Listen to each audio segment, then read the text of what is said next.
ఫైనల్గా Donald Trump గారికి Nobel బహుమతి కన్ఫర్మ్.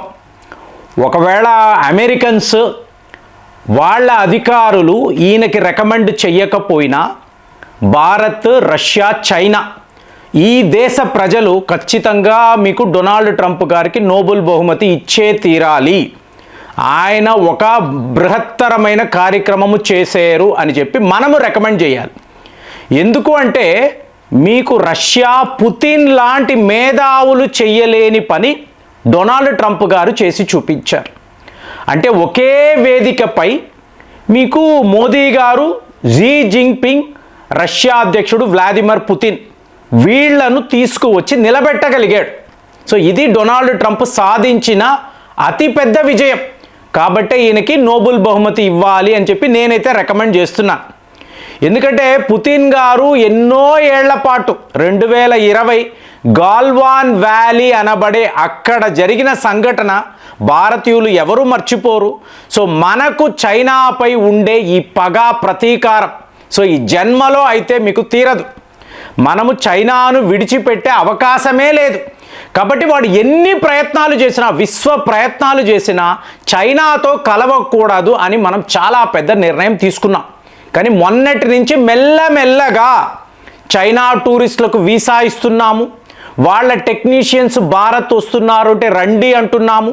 అలాగే చైనా వాళ్ళు కూడా కైలాస మానస సరోవరం యాత్ర అనండి, మీరు మా దేశానికి రండి అనడము, మళ్ళీ మనము వ్యాపారం చేసుకుందాం. ఇవన్నీ ఏంటి? మొన్నటికి మొన్న. కారణం ఏంటి? The one and only Donald Trump. అంటే తన శత్రువులను అంతా కూడా ఒక వేదిక మీదకు తీసుకురావడంలో డొనాల్డ్ ట్రంప్ చాలా పెద్ద విజయాన్ని సాధించారు.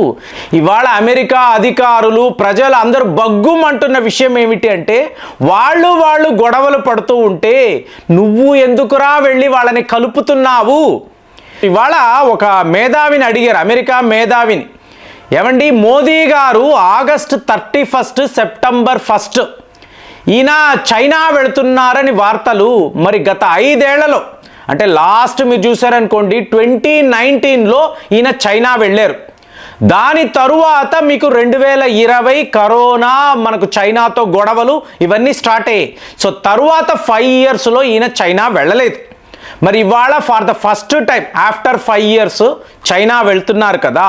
మరి షాంఘాయ్ కోఆపరేషన్ ఆర్గనైజేషన్ అంటున్నారు కదా, ఇది చైనా బ్లాక్.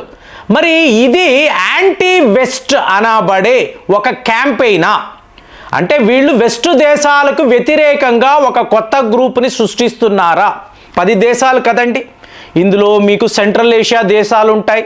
అలాగే మీకు ఇందులో ఇరాన్ కూడా ఉంది. ఇరాన్ ఉందంటే ఆటోమేటిక్గా అమెరికా శత్రు దేశం కదా, రష్యా ఎలాగో ఉంది. ఈ మేధావి చెప్పిన జవాబు వింటే మీరు ఆశ్చర్యపోతారు. ఆయన ఒకే మాట అన్నాడు, ఇది యాంటీ వెస్ట్ గ్రూప్ కాదు. ఎందుకు ఇలా అంటున్నానంటే ఇందులో భారత్ ఉంది కదా. భారత్ అంటేనే న్యూట్రల్ కంట్రీ, ఎవరితోనూ వీళ్ళు ఏలియన్స్ పెట్టుకోరు, అలాగే ఎవరిని శత్రు దేశముగా చూడరు ఎక్సెప్ట్ పాకిస్తాన్. సో అలాంటిది భారత్ ఉన్నప్పుడు మాకు ఎటువంటి ఇబ్బంది లేదు. సో ఇది అమెరికా మేధావి చెప్పిన విషయము. కానీ ఇదంతా డొనాల్డ్ ట్రంప్ దాకా కూడా రావడము లేదు.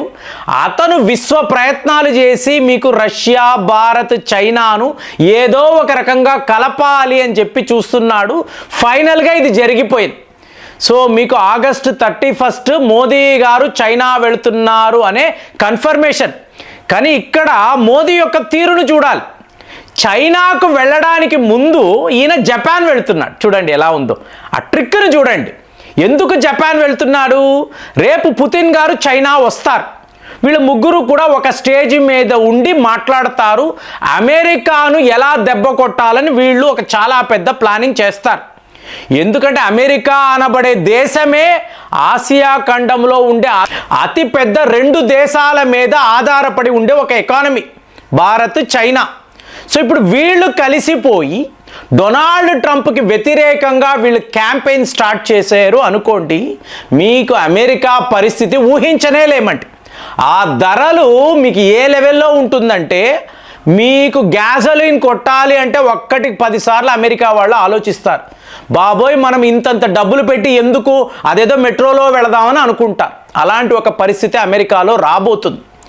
ఇక్కడ ఇంకొక ముఖ్యమైన విషయం ఏమిటి అంటే మీకు పుతిన్ గారు వచ్చిన తరువాత పుతిన్, జీ జింగ్పింగ్ వీళ్ళు World War II victory parade ఇందులో 90% మోదీ గారు మీకు ఉండకపోవచ్చు. అంటే షాంఘాయ్ కోఆపరేషన్ ఆర్గనైజేషన్ మీటింగ్స్ ఈయన అటెండ్ అయ్యి ఇమీడియట్గా ఈయన భారత్ వచ్చేస్తారు. మరి వాళ్ళు చేస్తున్నది ఎందుకు? జపాన్పై విజయం. సో జపాన్పై వాళ్ళు సాధించిన విజయాన్ని వాళ్ళు పండుగలాగా సెలబ్రేట్ చేసుకుంటారు చైనా వాళ్ళు. సో ఇందులో రష్యా వాళ్ళు కూడా పార్టిసిపేట్ చేయొచ్చు. కానీ మోదీ గారు జపాన్కి వెళ్ళి, బాబు నేను చైనా వెళ్ళడము SCO మీటింగ్ కోసమే, నీకు వ్యతిరేకంగా నేను ఏమీ చేయడం లేదు, నువ్వు నా మిత్ర దేశము, నేను ఎప్పుడూ కూడా న్యూట్రల్గానే ఉంటాను, నాకు జపాన్ చాలా చాలా ముఖ్యమైన దేశం అని చెప్పడానికి జపాన్కి వెళ్ళి తరువాత ఈయన చైనాకు వెళ్తున్నారు. నేను ఎప్పుడు చెప్పే చైనా అనబడే దేశాన్ని ఎప్పుడు మనము నమ్మకూడదు. అందరూ మాట్లాడతారు, మిత్రులు అందరూ అదే చెప్తారు. చైనా వాడితో ఎంతవరకు అంతే. వ్యాపారము అంటే వ్యాపారం, ఆయుధాలు అంటే ఆయుధాలు, యుద్ధం అంటే యుద్ధం, అంతే చైనా. అంతకు మించి వాడితో మనం ఏదో కలిసిమెలిసి ఇలాంటివి మనకు అక్కర్లేదు. ఇలా మనము చెయ్యగలిగే ఒకే ఒక దేశము రష్యా. అమెరికాను మనం ఎంతలా నమ్మకూడదో చైనా కూడా అంతే. కానీ ఇవాళ డొనాల్డ్ ట్రంప్ని ఫిక్స్ చేయాలి. మీకు డొనాల్డ్ ట్రంప్ చేస్తున్న ఈ అరాచకాలు దీన్ని ఆపాలి, చరమగీతం పాడాలి అంటే మోదీ గారు చైనా వెళ్ళడము అనేది చాలా చాలా ఇంపార్టెంట్. సో ఇదే మీకు రష్యా వాళ్ళు కూడా కోరుకుంటున్నారు. ఇప్పుడు పరిస్థితి ఏమిటి? డీ-డాలరైజేషన్ అంటే డాలర్ను పూర్తిగా తొక్కేద్దాము, డాలర్తో ఎటువంటి వ్యాపారము మనకు వద్దు, బ్రిక్స్ కరెన్సీ అనేది స్టార్ట్ చేద్దాము, కొత్త బ్యాంకింగ్ సిస్టమ్ ఉంటుంది, ఈ స్విఫ్ట్ సిస్టమ్ మనకి వద్దు. ఇలాంటి నిర్ణయాలు మనం తీసుకుంటే ఇవాళంతా కూడా డిజిటల్ వరల్డే కదండి. సో UPI అనే దాన్ని ఈ మిత్ర దేశాల్లో అంతా కూడా మనము ఇంట్రడ్యూస్ చేద్దాము అన్నారు అనుకోండి. ఇక డాలర్ పరిస్థితి ఏమిటి? వరల్డ్లో మేజర్ 3 ఎకానమీస్ అండి మీకు, భారత్, చైనా, రష్యా. ఎందుకంటే ఆయుధాలు అన్నప్పుడు ప్రతి వాళ్ళు రష్యా వైపే చూస్తారు కాబట్టి డిఫెన్స్ రంగంలో ఇవాళ కూడా నంబర్ 1 కంట్రీ రష్యానే. కాబట్టి వీళ్ళు కలిసిపోయారు అనుకోండి. అలాగే సెంట్రల్ ఏషియా దేశాలు, ఈరాన్ లాంటి దేశాలు ఇవన్నీ కలిసిపోయినప్పుడు మీకు అటు చూసారనుకోండి, అంటే గ్లోబల్ మ్యాప్ తీసుకోవాలి, తీసుకొని మీరు ఒక్కసారి రష్యా నుంచి మొదలు పెట్టాలి. ఎంత పెద్ద దేశము అంటే అక్కడ నుంచి నేరుగా మీరు ఈరాన్ వస్తారు, ఈరాన్ నుంచి సెంట్రల్ ఏషియా, భారత్, చైనా. అంటే గ్లోబల్ మ్యాప్లో ఆల్మోస్ట్ 60% ఈ దేశాలే, ఈ దేశాలంతా కూడా కలిసిపోయాయి అనుకోండి. ఎలాగో గ్లోబల్ సౌత్ అన్నప్పుడు ఆఫ్రికా దేశాలంతా కూడా భారత్, రష్యా మిత్ర దేశాలే. ఇక ఇటువైపు చూశారు అనుకోండి, ఒక్క అమెరికా, అలాగే యూరోప్ దేశాలు. సో వీళ్ళు చెయ్యగలిగింది ఏమీ లేదు. వీళ్ళ దగ్గర ఉండే వెల్త్ అంతా ఆసియా ఖండంలో ఉండే మన దేశాలు అన్నప్పుడు భారత్, చైనా కూడా. ఆ రోజుల్లో చైనా బాగుండేది కదా. సో వాళ్ళను దోచుకొని వీళ్ళు సంపాదించుకున్నదే. వాళ్ళ దగ్గర ఉండే బంగారము, ఆస్తులు అంతా కూడా ఆసియా ఖండంలో మన డబ్బే. సో అంతే తప్ప వీళ్ళు కష్టపడి మీకు ఈ ప్రపంచాన్ని ఏదో ఉద్ధరించేసింది ఏమీ లేదు. యుద్ధాలు చేస్తూ పోయారు. యుద్ధాల్లో కూడా మీకు చైనాకు ఎంత నష్టము జరిగిందో మనకు కూడా జరిగింది. ఇక జపాన్ సంగతి అయితే చెప్పక్కర్లేదు.